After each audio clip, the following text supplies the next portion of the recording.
Assalamualaikum warahmatullahi wabarakatuh. Salam merdeka belajar.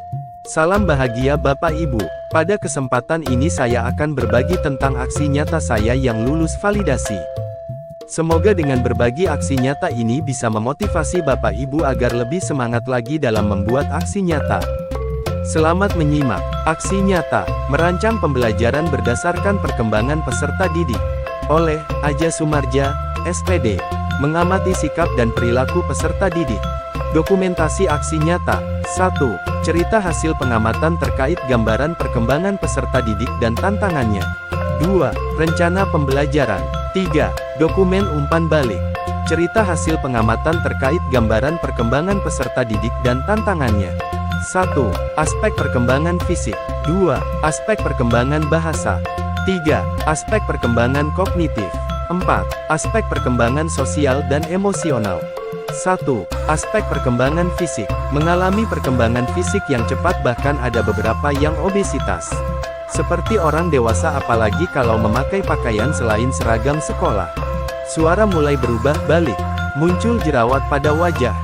Penasaran untuk mencoba rokok, dan mengakses hal-hal yang berbau seks, sehingga perlu diberi pengetahuan tentang nilai dan norma yang berlaku. Tantangannya, adanya perbedaan fisik secara mencolok sehingga dalam pengambilan keputusan tidak boleh dengan alasan perbedaan fisik, misalnya dalam pengaturan tempat duduk. Adanya kekhawatiran berlebih mengenai tubuh mereka sehingga ada yang diet dan olahraga berlebih. Hal ini perlu diberikan pemahaman oleh guru dan orang tua tentang pola makan yang baik dan sehat. 2. Perkembangan bahasa.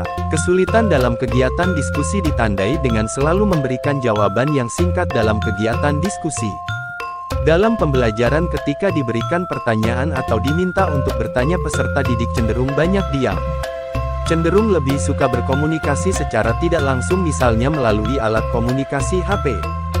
Sering menyebutkan bahasa yang belum sesuai dengan usia mereka. Tantangannya, karena murid lebih banyak diam dan kurang interaksi, maka perlu mengadakan kegiatan yang memicu mereka wajib berinteraksi secara langsung dan bukan melalui alat komunikasi. Guru dan orang tua harus membuka diri untuk merespon positif mereka ketika ingin melakukan komunikasi dan berinteraksi secara langsung. 3. Aspek perkembangan kognitif. Antusias ketika ada kegiatan baru sehingga perlu memprogramkan kegiatan yang bervariasi dan tidak monoton, termasuk model dan metode dalam pembelajaran. Lebih menyukai pembelajaran dan tugas dengan menggunakan teknologi. Sering membicarakan hal-hal yang terjadi dalam lingkungan masyarakat dan memberi saran akan suatu peristiwa sosial tersebut. Memiliki cita-cita yang harus diwujudkan. Tantangannya, diharuskan membangun kepercayaan diri pada peserta didik karena pada usia ini masih kurang percaya diri dan takut salah dalam melakukan sesuatu. Guru dan orang tua harus berhati-hati dalam mengarahkan mereka dan tidak langsung memberikan komentar yang membuat mereka tidak akan melakukan kegiatan itu lagi. Perlu membantu mereka dalam mengambil keputusan karena perkembangan otak mereka belum sempurna. 4. Aspek perkembangan sosial emosional. Suasana hati pada teman sepergaulan sering berubah-ubah, kadang benci kepada temannya tetapi tidak lama kemudian akur kembali. Tidak mau terikat suatu aturan tata tertib sekolah. Sudah mulai menyukai lawan jenis, walaupun hanya dalam waktu singkat karena perubahan suasana hati yang selalu berubah. Mulai berpikir kritis.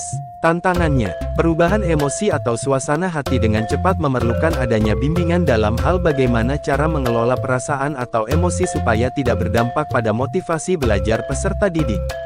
Memberikan pengetahuan dan keterampilan mengenai cara beradaptasi dengan lingkungan baru supaya tidak merasa khawatir atau cemas dengan lingkungan baru nantinya.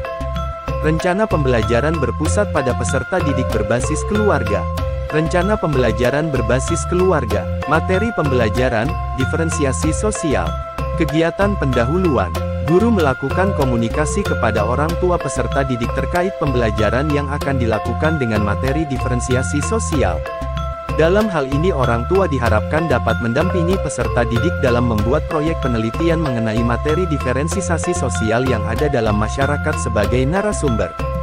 Kegiatan inti. Peserta didik diminta mewawancarai orang tua sebagai narasumber untuk mendapatkan data mengenai diferensiasi sosial yang terjadi dalam masyarakat di sekitar tempat tinggal peserta didik. Peserta didik dilatih untuk memberikan pertanyaan yang didahului dengan memberikan penjelasan tentang pengertian diferensiasi untuk mengembangkan kemampuan bahasa mereka. Peserta didik bekerja sama dengan teman kelompoknya mengolah data terkait diferensiasi sosial dalam bentuk diagram batang dan diagram lingkaran dengan menggunakan aplikasi pada laptop atau HP. Peserta didik mempresentasikan hasil penelitian terkait diferensiasi sosial yang terjadi di sekitar tempat tinggal dan ditanggapi oleh kelompok lainnya. Kegiatan penutup. Guru mengarahkan peserta didik untuk menyimpulkan kegiatan. Guru meminta peserta didik untuk melakukan refleksi terkait kegiatan yang dilakukan. Pertanyaan refleksi diantaranya. 1. Bagaimana perasaan kalian bila di sekitar tempat tinggalmu ada agama yang berbeda dengan agamamu? 2. Apa yang akan terjadi apabila dalam suatu kampung terjadi diferensiasi suku bangsa? Guru memberikan kesempatan kepada setiap kelompok untuk memperbaiki tugasnya sebelum dikumpulkan. Mengucap salam dan membaca doa sesudah belajar. Lembar interaksi dengan orang tua. Lembar interaksi dengan orang tua. Catatan penting terkait nama orang tua, tugas siswa, tanda tangan. Selanjutnya mari kita lihat dokumentasi yang berupa foto-foto kegiatan diskusi dengan rekan-rekan sejawat. Selanjutnya setelah diskusi selesai rekan-rekan sejawat memberikan umpan balik terhadap kegiatan aksi nyata ini diantaranya. Umpan balik rekan sejawat. 1. Titi Fitriani, SPD. Yang sudah baik dalam rancangan ini yaitu terlibatnya orang tua dalam proses pembelajaran. Wiwin Winarti, SPD. Yang sudah baik dalam rancangan ini yaitu proses pembelajaran sudah berpusat pada peserta didik dan keterlibatan masyarakat sebagai narasumber. Demikianlah aksi nyata yang telah saya lakukan, semoga dengan aksi nyata ini bisa menginspirasi Bapak dan Ibu agar bisa memperbaiki kualitas pendidikan di Indonesia. Selamat bertemu lagi dengan aksi nyata saya selanjutnya. Salam merdeka belajar, salam bahagia Bapak Ibu. Wabillahi taufik wal hidayah, wassalamualaikum warahmatullahi wabarakatuh.